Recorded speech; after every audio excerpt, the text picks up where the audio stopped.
MA final का ये छठा पेपर है, भारतीय इतिहास में महिलाएं। और इसके पहले वाले वीडियो में मैं आपको ये बता चुका हूँ कि सिंधु घाटी सभ्यता के अंदर महिलाओं की स्थिति कैसी थी, ऋग्वैदिक काल में महिलाओं की स्थिति कैसी थी, और उसके बाद मैं लगातार आपको उत्तर वैदिक काल में महिलाओं की स्थिति के बारे में आपको जानकारी दे रहा हूँ। आज मैं उसी बात को आगे बढ़ाते हुए उत्तर वैदिक काल में विधवाओं के संपत्ति संबंधी अधिकार क्या थे, इसके बारे में आपको जानकारी दूंगा। विधवा के संपत्ति संबंधी अधिकारों की जब हम बात करते हैं तो प्रश्न आता है कि पति की मृत्यु के बाद जो विधवा है उसके बाद उसकी जो संपत्ति है, पति की जो संपत्ति है, उस पर अधिकार किसका होगा।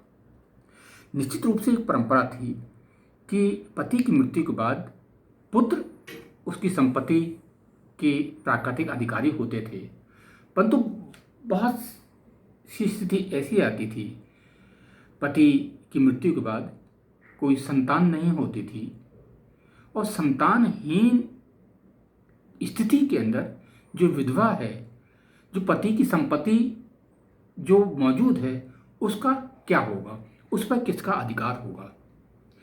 हमें भारतीय इतिहास परंपराओं में जो समकालीन ग्रंथकार हैं वो अलग अलग तरह के मत देते हैं और इसमें हमको दोनों ही प्रकार के विचार मिलते हैं। एक विचार वो हैं जो कि विधवा को पति के द्वारा छोड़ी गई संपत्ति पर किसी तरह का अधिकार देने को तैयार नहीं है, परंतु चिंतकों का, विधि निर्माताओं का एक बहुत बड़ा समुदाय ऐसा भी है जो कि उस विधवा को अपने अधिकारों से वंचित नहीं करना चाहता और उसको समस्त अधिकार देता है।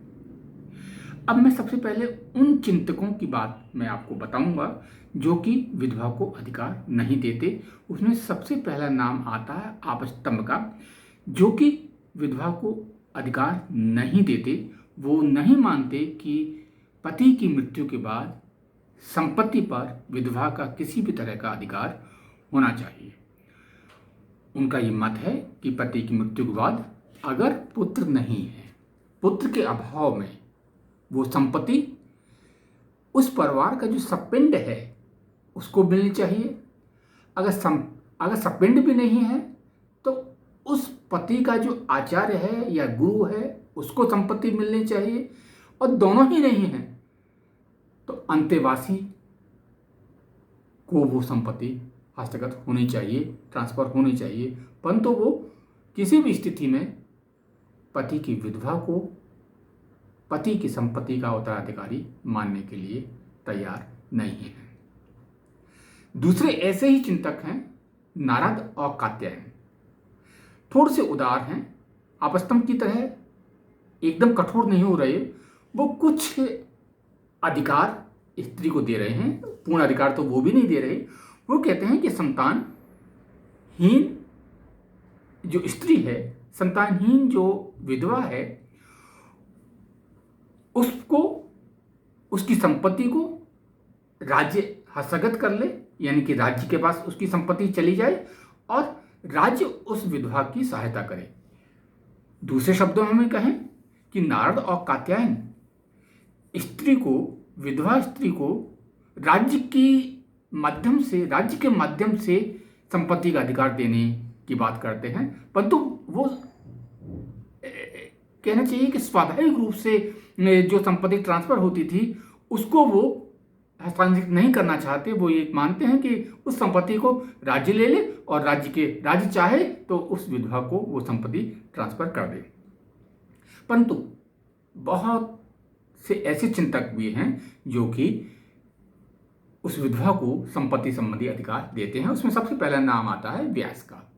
महर्षि व्यास स्त्री को संपत्ति का अधिकारी मानते हैं और वो स्त्री धन के साथ साथ जो पति की समस्त संपत्ति है उस पर भी विधवा का अधिकार मानते हैं, और वो ये स्वीकार करते हैं कि विधवा का संपत्ति पर या पति के द्वारा छोड़ी गई समस्त संपत्ति पर बराबर का अधिकार है और उसको संपत्ति पर अधिकार मिलना चाहिए।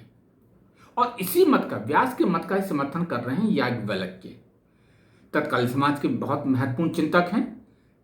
और इन्होंने तो इसी परंपरा को आगे बढ़ाते हुए जब इन्होंने संन्यास लिया था तो अपनी संपत्ति को अपनी पत्नियों के बीच इन्होंने बांटा था। अपने जीवितावस्था में ये अपनी संपत्ति का बंटवारा कर रहे हैं और स्त्री को संपत्ति का बराबर का अधिकारी वो मान रहे हैं। और सबसे महत्वपूर्ण बात कही है बृहस्पति ने अपने ग्रंथ में, वो एक विधवा को पति की संपत्ति में पूरा अधिकारी समझते हैं।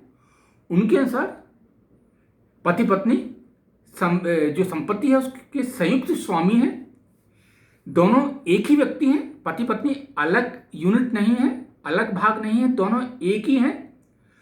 पुरुष को जब तक मृत नहीं माना जा सकता जब तक कि पत्नी जिंदा है, यानी कि एक की मृत्यु से दूसरे के अधिकार में किसी तरह की कमी नहीं होती।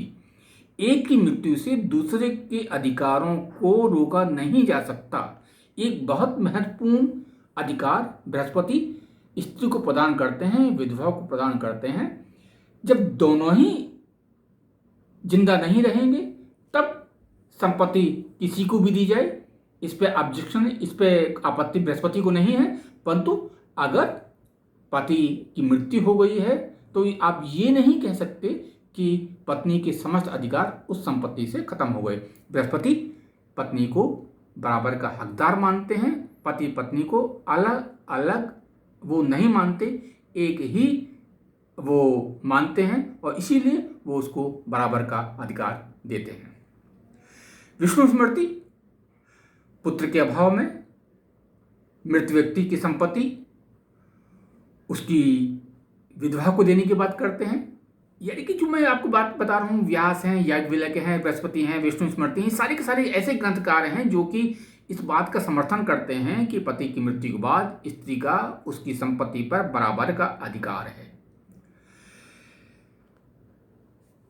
इन व्यवस्थाकारों के नियम कौन से राज्य में कब लागू होते थे इस बात की हमारे पास कोई जानकारी नहीं है।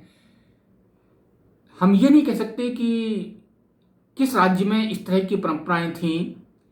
शायद संपत्ति संबंधी अधिकार परिवारों की अपनी परंपराओं के ऊपर निर्भर करते थे, अपने परिवेश के ऊपर वो निर्भर करते थे।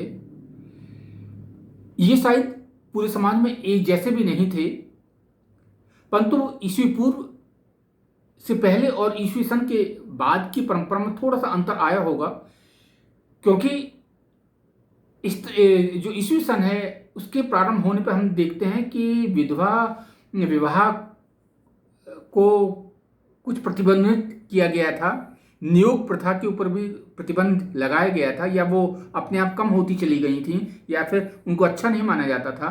तो ऐसी स्थिति में चाणक्य जैसे जो व्यक्ति हैं वो राज्य को ये अधिकार देते हैं कि विधवा की संपत्ति को एक बार राज्य ले ले और राज्य उस विधवा के जीविकोपार्जन का एक सहारा बने। तो इस वीडियो में मैंने आपको ये बताने की कोशिश की है कि उत्तर वैदिक काल में भारतीय समाज में विधवा स्थिति, जो विधवा स्त्री थी उसकी स्थिति कैसी थी और उसके संपत्ति संबंधी अधिकार कैसे थे। धन्यवाद।